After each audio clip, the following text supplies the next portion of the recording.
What have you thought about the offseason so far? So maybe a favorite move. And then what are you looking forward to with a market that's still full of available names that are going to sign over the next month or so?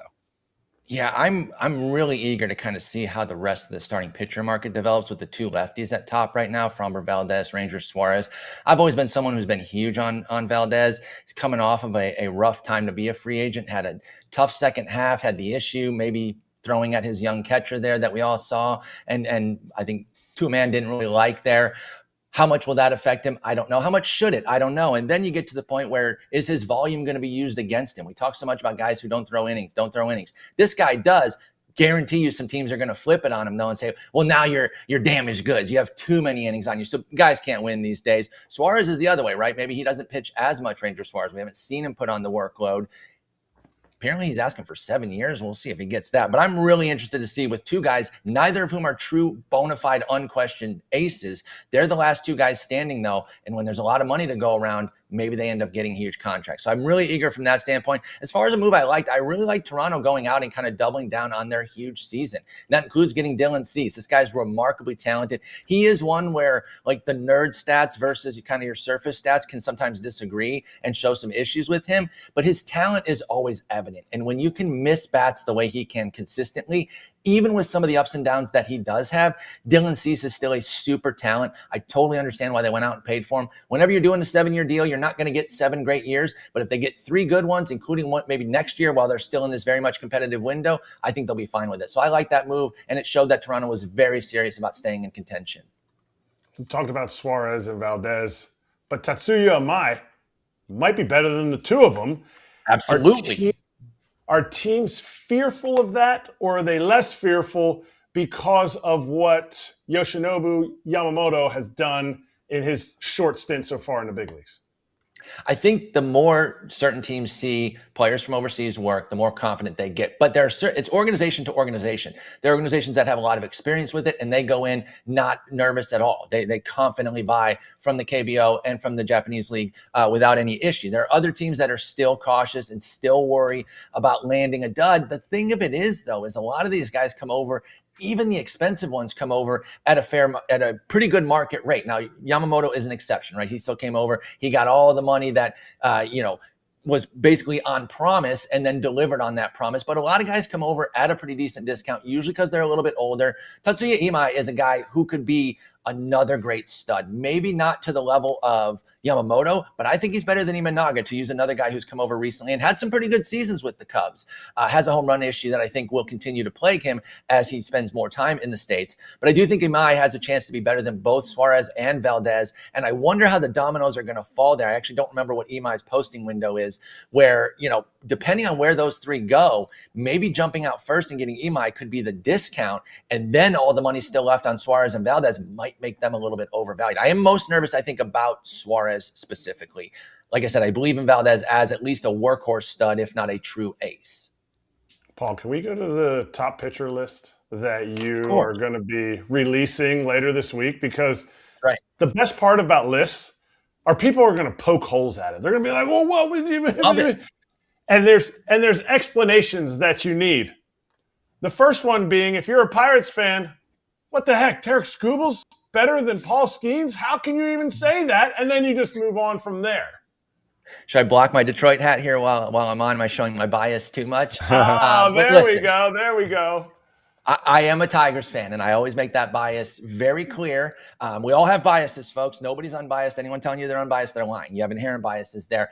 But listen, I think I'm almost harder on the Tigers to make sure that I'm not going too light with them and boosting up the guys on my favorite team. But anytime you're going for the 2-time Cy Young, I think you're in pretty good standing to put him number 1. I really do think it's a Skenes Skubal 1-2. Take them how you want them. I think the Tigers are a bit better club. And when it comes to fantasy, we do care about the win potential, even though that is something that's maybe a little bit out of the player's control. So it's not necessarily against Skenes, that it's not his fault he's on the Pirates. But when you're coming into fantasy, you got to pile up wins. And I do think Skubal has the edge there, being on the Tigers, who are at least in a competitive window right now. Pirates are trying to get there, though, and I did like that 3-way deal they did. I'm so glad you brought up fantasy, because now I'm going to go straight to your number 8, who finished second in the Cy Young in Christopher Sanchez. Are you playoff biased by putting Yoshinobu Yamamoto so high up on this list, or do you feel like he's going to have a much better year and give you more fantasy points?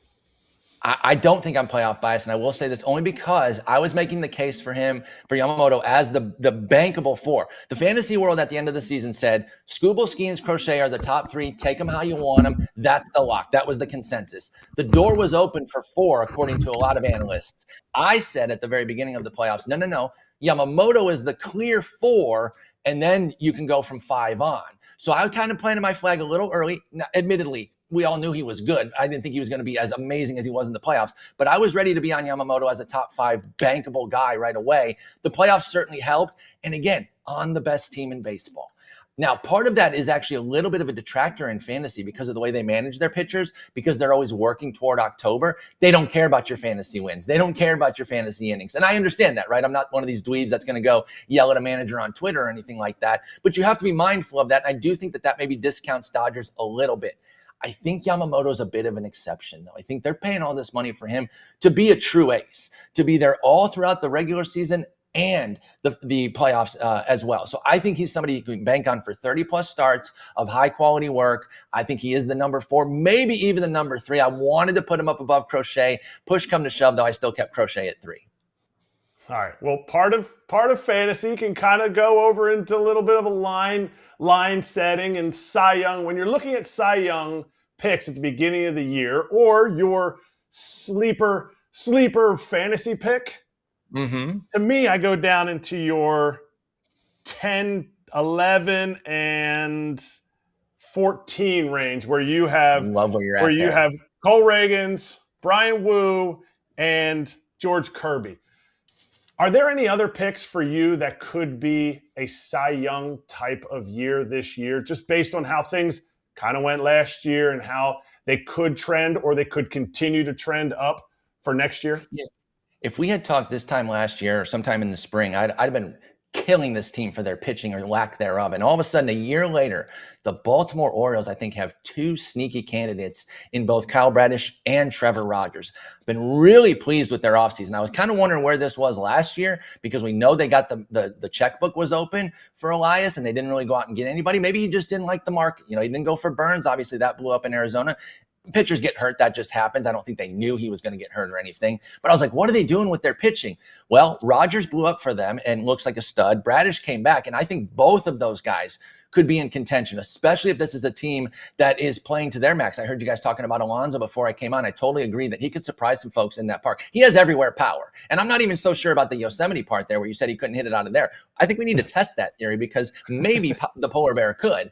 But I really, really like what Baltimore's doing here. I like Bradish. I like Rogers. I think both of them could be sneaky AL guys, in addition to the guys you mentioned, Reagans, Wu, Kirby. The thing of it is, you never go for a favorite in a Cy Young or MVP type bet. That just burn your money at that point. That's so boring. It's lame.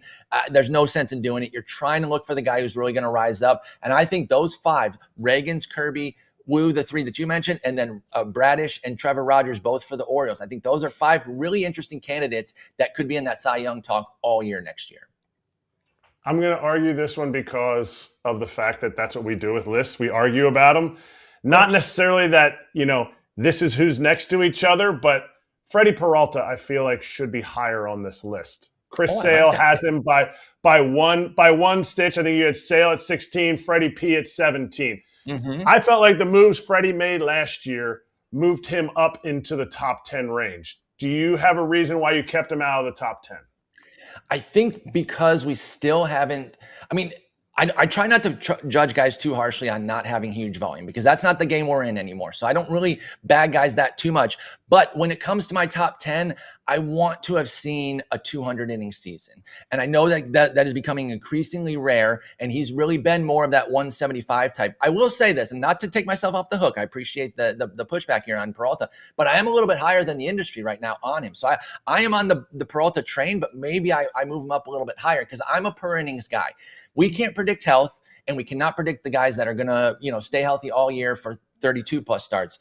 Those few guys each year that can do that. So give me the most talented guys. That's why I have somebody like Blake Snell ranked 12th. I understand that he has 80 innings the last 3 years in the regular season, but he's so good when he pitches. Peralta's a case like that. So I really do think you can make a strong case to move him up right there with Reagans, Wu, and Snell in that 10, 11, 12 range. And I will take that under advisement before these go out later this week. I love that, Paul. I love that. I love the energy and the analysis there. And then I'm excited to get the feedback. It's always super kind and just full of appreciation from everybody that reads it. But really, you look inside and hey, at least they read it and there's interest there despite what they say. It's good debate. On our way out, I just want to reiterate this too. You love playing out of the park baseball. So do I. Again, just to remind everyone, 80% off running right now. There it is, plus a perfect points sale. It is $9.99, as Paul said, for at least one night, but for many people, many, many nights of entertainment. So, Paul, can you just tell us either your favorite part of OOTP 26? Because they update each year pretty significantly. That's why some people are like, well, I have 25. No, you got to get 26. So can you tell us one of your favorite parts of why you play? I know for me, I always wanted to do the GM, be like a GM, but obviously not actually be a GM. And also I wanted it to be so realistic that things pop up that really do happen, even though they seem crazy. And you know what I'm talking about. Every scenario you could ever think of pops up in OOTP, which is just like real life. Hey, your player got caught in a betting scandal, or hey, like everything happens, and that's how real life is.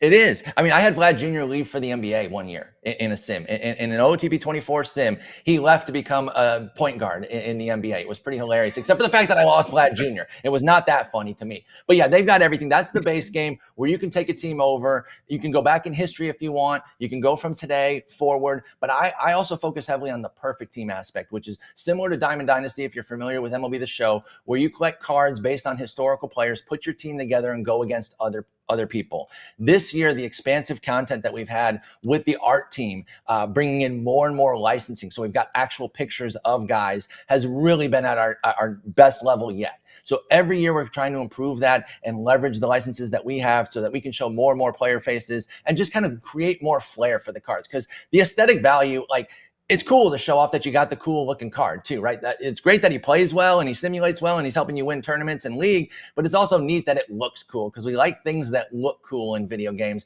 So I've been really, really impressed with how well our art team has done this year. Our tournament suite, like what we offer for you to be able to do in the perfect team game, is just so expansive. So whether you're new to OTP or you've been playing the base game and want to come over to Perfect Team, there's so much to do. It's a lot of fun. The Discord, all the people on Twitch, great community too that's always willing to help newcomers, because it is a lot to take on. It's a deep, rich game of baseball nerddom, but the people, once you get in and start meeting the community, so many people willing to help you because we want the friendly competition of it all. It's not like, oh, I don't want to make somebody better because they might beat me. It's like, hey, we want everyone to be good because it's fun to have in a competitive environment in Perfect Team. Yeah, it's probably the friendliest environment out there, community out there in like the baseball space, right? Like just super supportive. Yeah, it's a great community. I mean, I'm not like always fully in it, the mods, but yeah, the way they build up, for the base game, like the mods that they do for stadiums and rosters and face gen, like some aftermarket stuff basically is what we're talking here. People that create faces for the entire Negro Leagues or the entire MLB history that you can load in and play with. So there's so much great stuff. I couldn't even do an hour with y'all to get in everything. That wouldn't even be enough time. That's how rich the game is. But $10, you will not regret it because again, you'll at least get one solid night out of it, and that's worth $10 any day.